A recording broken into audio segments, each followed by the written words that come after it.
Olá, voltamos. Eu disse que seria muito breve, espero que vocês tenham reabastecido as suas canecas. Vamos para a segunda parte do nosso webinar com o Ado, um dos grandes cientistas brasileiros, que leva o nome da ciência tropical a diferentes lugares. Foram muitas perguntas, batemos mais de 40 perguntas de diferentes lugares.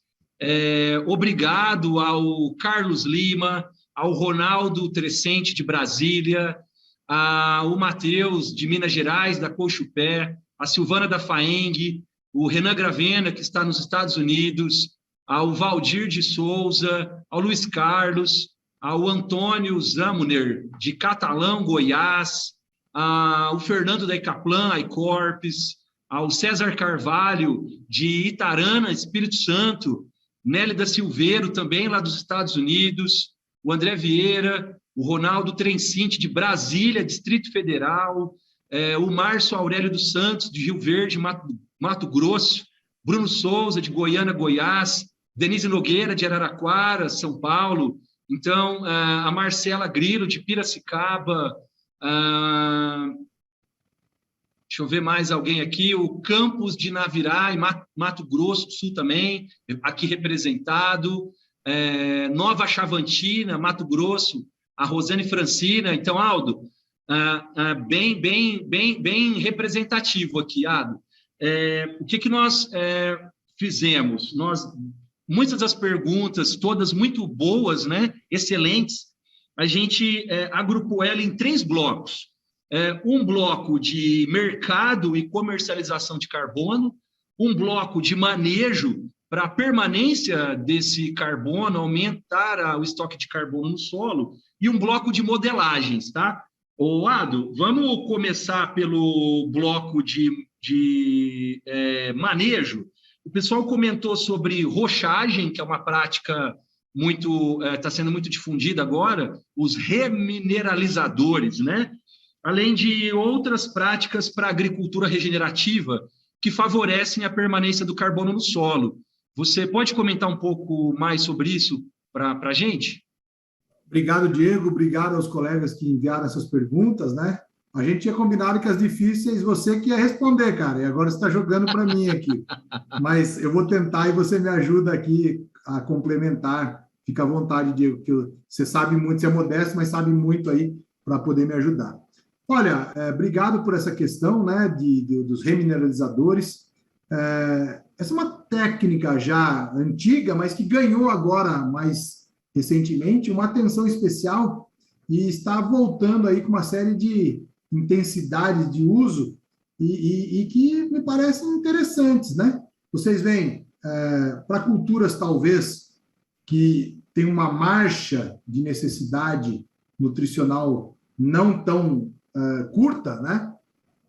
Culturas aí de médio e longo tempo, elas se beneficiam de parte da liberação de nutrientes dessa rochagem, né, desses remineralizadores. O interessante nesse contexto que a gente está falando é que há uma potencial ação de menor emissão de gases. E por que eu estou falando potencial? Porque há uma escassez de estudos nesse sentido, né? Acho que a gente requer entendimento maior. Mas pela liberação de nutrientes ser mais lenta do que fertilizantes, por exemplo, que tem um nutriente prontamente disponível, as emissões associadas tendem a ser menores. E eu acho que o mais relevante aqui que eu queria mencionar é a ação no solo, sobre o ponto de vista de estabilização do carbono. Vocês conhecem, eu passei muito rápido no esqueminha da Francesca Cotruffi, da Lavallee, de outros, né? O Christensen propôs isso, várias outras pessoas têm estudado esse tópico, de interação organo-mineral. E essa interação, e quando você coloca rochagem, remineralizadores, você pode estar intensificando esse processo e aí estabilizando o carbono por mais tempo. Então, isso parece bastante interessante. Volto a dizer que há uma carência de informação, né? Então, é um aspecto bastante positivo. Então, eu acho que a gente vai ouvir mais e mais aí sobre essas oportunidades. Tem um grupo muito forte nos Estados Unidos, um grupo forte na Inglaterra, trabalhando com mensurações e tem verificado potencial redução de emissão de gases dessas práticas. Ado, muito, muito bem lembrado, e a gente aprende, né, na faculdade de agronomia, logo no primeiro ano, que o solo é uma alquimia, né? O solo é uma mistura de cinco ingredientes, relevo, clima, micro-organismo, tempo e rocha. Então, a remineralização, que é a rocha moída, tanto que no popular o pessoal fala fó de rocha, né? É uma prática realmente interessante, como você muito bem colocou. O governo brasileiro já tem pesquisas encomendadas desde a década de 80. Aqui no país, uma boa referência é o Éder Souza, da Embrapa Cerrados, que também tem bons trabalhos nessa frente de remineralizadores, que é muito interessante. Eu costumo falar até que a gente pode apelidar isso, por que não, de terraformação, né? Quanto tempo demora para se formar um novo mineral no solo e melhorar essa permanência do carbono, né? Que esse eu acho que é o grande segredo. Muito legal. Já que a gente comentou um pouco de manejo e a estratégia é aumentar a vida do carbono no solo, não sei se esse é o termo mais correto, mas adaptando para o mais popular possível, a gente entendeu um pouco de manejo, vamos para a parte de modelagem, né? Uma coisa é entender o carbono no solo, a outra coisa é como quantificar e modelar esse carbono, né? Aí a gente vai para o segundo bloco de perguntas. Muitos métodos, e quantificar carbono em região temperada, às vezes é diferente de quantificar carbono em região tropical. O que você tem para nos trazer nesse sentido, né? Não só em métodos de quantificação, mas em métodos também de modelagem, tá? Pensando em agrodata science, que também é uma das suas frentes. Obrigado, Diego. É legal que tenha perguntas, né, nesse contexto. E é um desafio, né, pessoal, mensurar o carbono. Não um desafio técnico, porque os métodos já são conhecidos, mas é um desafio sob o ponto de vista de ir ao campo, coletar amostras de solo, trazer para o laboratório, né, processar essas amostras, determinar o teor de carbono delas, e aí expressá-las na forma correta, que é o estoque de carbono. E aí, para isso, o estoque requer também a informação não somente do teor, mas também da densidade do solo e a camada que a gente estiver considerando. E aí tem um desafio a mais, né, que é determinar a densidade do solo.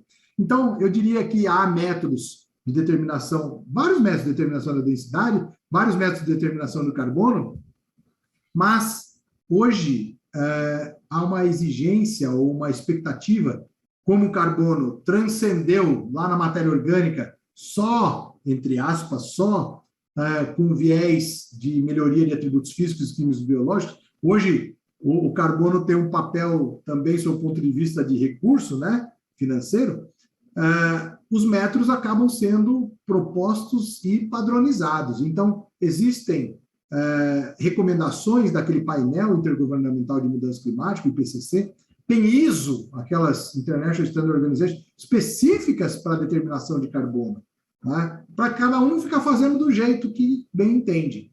Então, a pergunta sobre quantificação tem todos os desdobramentos de quantas amostras coletarmos, quais as camadas, é só 30 centímetros? Não, a gente tem que considerar o método também, né? Como coletar essas amostras, e além de toda essa questão no campo, é como avaliar.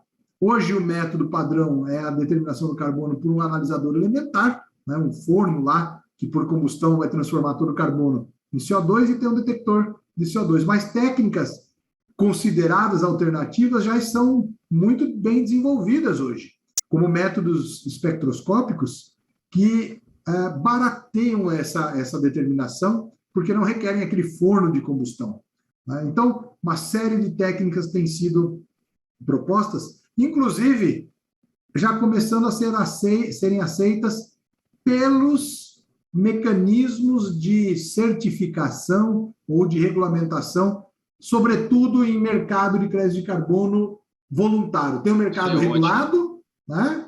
Regulado, e as regras são mais rígidas, né?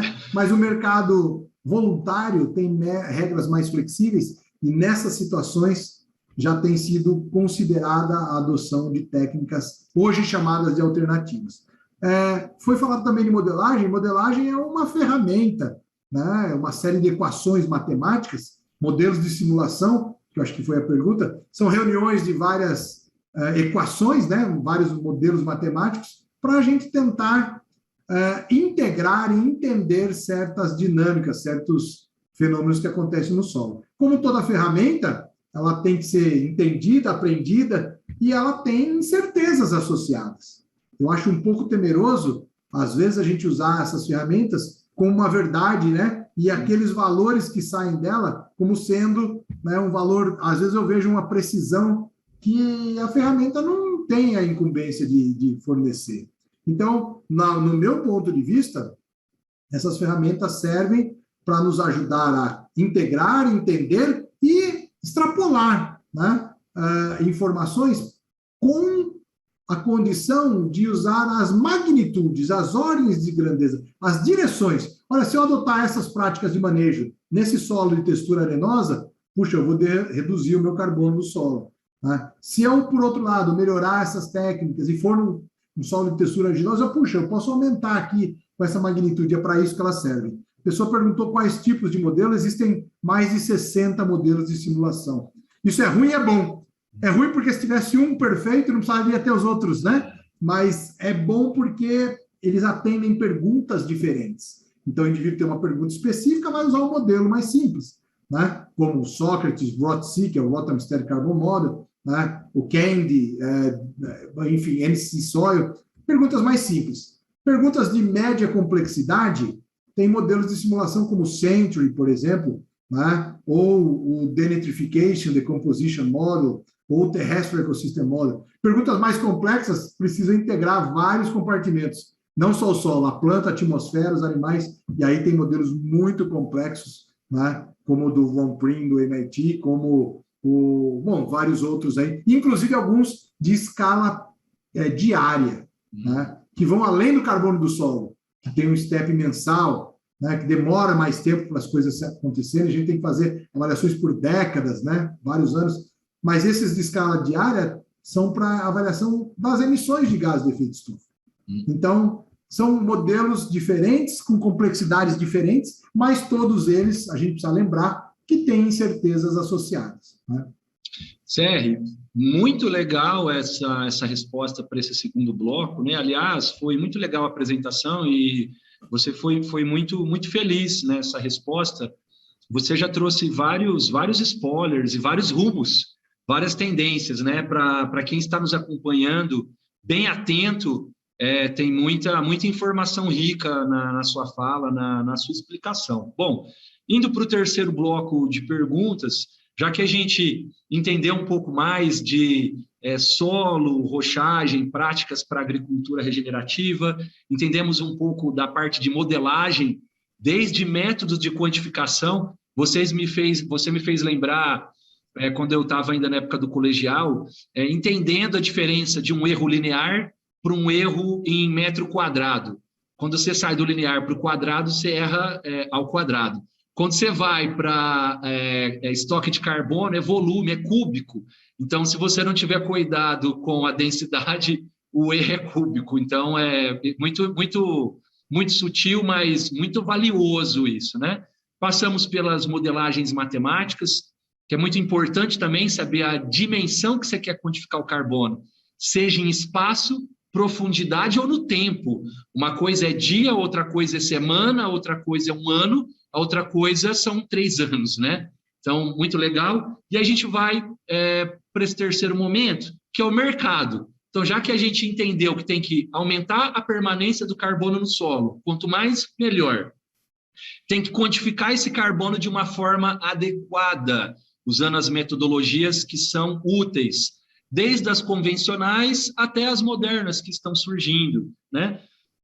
Mas e como é que está o mercado, Ado? Na questão do produtor lá de Matas de Minas, com 5, 10 hectares, ou o pessoal lá do Matopiba, que também está querendo entender como que fica esse mercado e quais são os desafios, né? Entendendo que outros continentes também estão assim, como uma das perguntas colocadas pelo pessoal dos Estados Unidos, ou até mesmo alguns brasileiros comentando sobre o mercado de carbono, que está avançado também aqui na América do Sul, na Colômbia, México, né? Como é que está a sua leitura? O que você acha que a gente pode caminhar e principais desafios? Bom, legal. Diego, a gente precisava de um outro período para tratar desses tópicos. Eu vou tentar ser o mais sucinto possível, obviamente, longe de tentar esgotar o assunto, que eu nem teria capacidade e condições de fazer isso. Mas, de modo geral, como eu já falei, existem hoje mecanismos de flexibilização, né, para que os países atendam às suas metas, e eles estão basicamente associados ao mercado regulado, né, o mercado, entre aspas, oficial. E tem o mercado voluntário. Esse mercado voluntário está mais dinâmico, né, porque as regras são mais flexíveis, e aí as corporações já começam a fazer uma série de ações importantes. E hoje que eu digo, depois da COP de Glasgow, muitas corporações perceberam que precisam dar uma resposta, precisam correr atrás das suas ações. E isso pode ser feito internamente, que é chamado de insetting, né? Ou seja, você faz um esforço para reduzir todas as emissões e aí vai mitigar o restante com ações, seja na agricultura, na silvicultura, para sequestro de carbono, ou offsetting, que você faz seu esforço, mas compra créditos de outros que já reduziram mais do que eventualmente se propuseram. Então, essas abordagens todas, elas são de mais ou menos intensidade regulamentadas, né? ou não regulamentadas. Existem critérios para isso, existem regras. Mesmo no mercado voluntário, existem padrões que devem ser atendidos, né? E esses padrões estão em constante adaptação, porque é um assunto relativamente novo. O mercado de créditos de carbono ele foi muito adaptado no mercado de chuva ácida, que tinha uma iniciativa que chama Clear Sky Initiative, e ele foi adaptado agora. Precisa de uma série de ajustes, e ainda as incertezas são grandes ao redor do tema. Eu queria mencionar, né, algumas, por exemplo, uma pessoa perguntou o valor, né? Quanto que é? Você não falou quanto.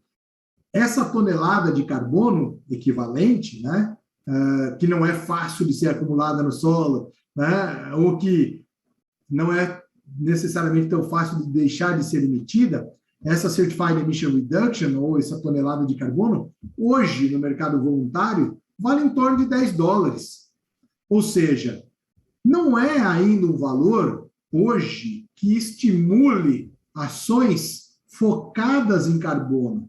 Eu tenho repetido aí, essa é a minha visão, né, e pode estar equivocada, mas eu acho que o nosso foco na agricultura, na pecuária, na silvicultura, é aumentar a produtividade, logicamente respeitando os preceitos do ambiente, claro, mas aumentar a produtividade através da adoção de melhores práticas possíveis. E, como consequência, você vai estar acumulando carbono. E aí, esse valor do crédito, ele é um bônus, ele é adicional. Pensar em focar a sua ação para sequestrar carbono para ganhar crédito, não me parece hoje ser algo muito vantajoso. Por quê? Porque você precisa mensurar, precisa monitorar, precisa reportar, precisa verificar, e tudo isso custa. Então, com os valores atuais, talvez isso não seja compensatório sob o ponto de vista econômico, mas sim a adoção de práticas que aumentam a rentabilidade do agricultor e, como consequência, eles acumulam carbono. Só para ter uma ideia, existem estimativas de que pode aumentar o valor do crédito para níveis de $100, $130 a tonelada, e aí as coisas mudam um pouco sob o ponto de vista de atratividade. Dá para pagar os custos do MRV, né, de monitoramento, de reporte, né, de relato e verificação, e ainda sobrar um pouco, que é, no meu ponto de vista, algo que o produtor merece, porque já vem, aqueles que estão adotando boas práticas sustentáveis, porque já vem prestando uma série de serviços do ecossistema e deve ser recompensado por isso. Aqueles que não estão fazendo sua lição de casa, já deveriam estar fazendo, que pelo menos tenham um incentivo agora para começar a adotar as práticas, e uma vez que eles adotarem, tem desafios, obviamente, não são simples, mas uma vez adotadas e consolidadas essas práticas, tenho certeza que ele vai ver reflexo na rentabilidade, na produtividade, e aí não vai querer voltar, né, a fazer como fazia antes. Olha, eu sei que foi uma resposta, Diego, muito ampla. Por favor, você está bem inteirado no assunto, por favor, complementa aí com as suas palavras que eu falei, assim, uma parte da história. Foi fantástica a sua resposta, Ado. Melhor impossível. Eu gosto muito de um termo que é F3, né? A gente tem que fazer bem, fazer certo e fazer ainda mais sustentável. Quanto mais, melhor. O Brasil já está em diferentes rankings há pelo menos 10 anos, em termos de gestão da terra agrícola de forma eficiente, né? O que nós não podemos esquecer é que o solo ele tem uma série de funções ecossistêmicas. Pelo menos um quarto da biodiversidade terrestre está no solo, é um repositório de água frente às mudanças extremas que estão acontecendo, um grande reservatório de carbono, como o Ado muito bem colocou. Então, qualquer boa prática que você faça, seja um produtor de 5 hectares, seja um empresário com uma maior quantidade de terras, ou um outro grande grupo que equalize essas funções naturais da terra, essas soluções da natureza, você está fazendo bem, certo e ainda mais sustentável. A produtividade e a qualidade da produtividade, o volume de qualidade, certamente será atingido, e a sustentabilidade é uma consequência, como o Ado muito bem colocou, né? Bom, como meu avô costumava dizer, prosa boa passa rápido. Já estamos chegando aqui no final desse webinar fantástico, muito leve, muito tranquilo, recheado de ciência, recheado de informação, muitas perguntas. Nos desculpem aqueles que talvez nós não conseguimos atender diretamente, mas nós tentamos passar uma visão bem interessante e que atendesse a visão das mais de 40 perguntas. Ado, eu vou deixar você fazer um fechamento, uma reflexão final, e nós já seguimos para fechar o webinar. O Papo do Solo Agro nunca termina por aqui, ele só começa sempre trazendo mais ciência. Diego, eu já estendemos um pouco, a gente tinha pensado até as 8h30 e agora já são um pouquinho, alguns minutos depois, eu não quero me estender, até em respeito aos colegas que gentilmente estão participando aí. Eu queria agradecer você, Diego, por todo esse bate-papo aí, essa moderação, como a gente falou, de maneira bem informal, tranquila. Gostaria de agradecer de novo o convite aí do Solo Agro e principalmente dos colegas, né, que despenderam um pouco de tempo, né, numa noite para assistir aí a gente conversando e tal, e dizer o seguinte, o Brasil, na minha opinião, tem muita coisa que ele pode melhorar e deve melhorar quando se trata de agricultura, pecuária e silvicultura.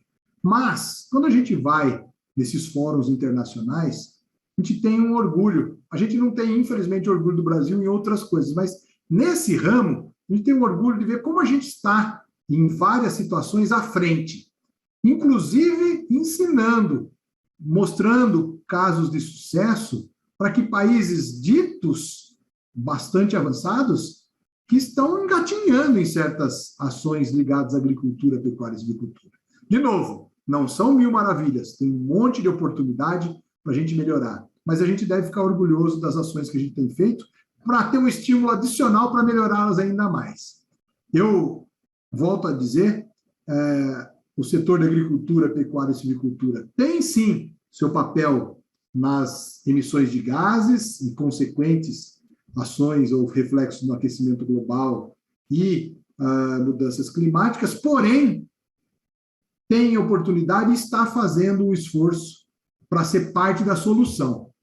Eu não tenho visto, e talvez eu seja um pouco exagerado nisso, mas eu não tenho visto o mesmo esforço em outros setores, que inclusive emitem muito mais do que o setor da agricultura, pecuária e suinocultura. Então, está na hora dos outros setores mostrarem, né, ao seu lado, a sua contribuição, e a gente continua fazendo, que é o nosso caso especial. A gente pode reduzir as emissões e ainda aumentar a fixação. Outros setores não podem, o nosso pode, e aí a gente tem feito bem feito e pode fazer ainda mais. Obrigado pela oportunidade, fico contente de ter participado, e a gente conversa mais em outras oportunidades aí. Obrigado. Ado, muito legal, sem sombra de dúvida, temos que nos orgulhar das ciências agrárias brasileiras, seja nas diferentes pontas, desde os cientistas, institutos, universidades, programas de pós-graduação, centros de tecnologia, e quem está na outra ponta, o agricultor, que está manejando o solo, um dos maiores ativos da humanidade, sem sombra de dúvida. Bom, chegamos ao fim de mais um webinar promovido pelo programa Solo Agro. Eu gostaria de agradecer a todos vocês que acompanharam ao vivo essa conversa nos últimos minutos. Esperamos que tenha enriquecido e trazido novos olhares por um tema muito interessante e que o Brasil tem condição de liderar, né? Agradecer a vocês que interagiram, mandaram as perguntas de vários lugares. Isso também deixou esse bate-papo ainda mais rico. Eu quero lembrar sobre as inscrições para as especializações à distância do programa Solo Agro, que já estão abertas. Então, fique à vontade para se inscrever, conhecimento disponível, é só clicar no botão aí no final da página para saber um pouco mais de informações sobre o curso. Nós temos uma equipe especializada, muito dinâmica, muito leve, descontraída, como deve ser a transferência de conhecimento, sempre à disposição para esclarecer as dúvidas. Nos sigam nas redes sociais, @soloagro, lembrando solo com 2 L's, para ficar por dentro de todos os impactos positivos e novidades da ciência brasileira em primeira mão. Nos próximos dias, todos os que se inscreverem irão receber um webinar gravado no e-mail cadastrado.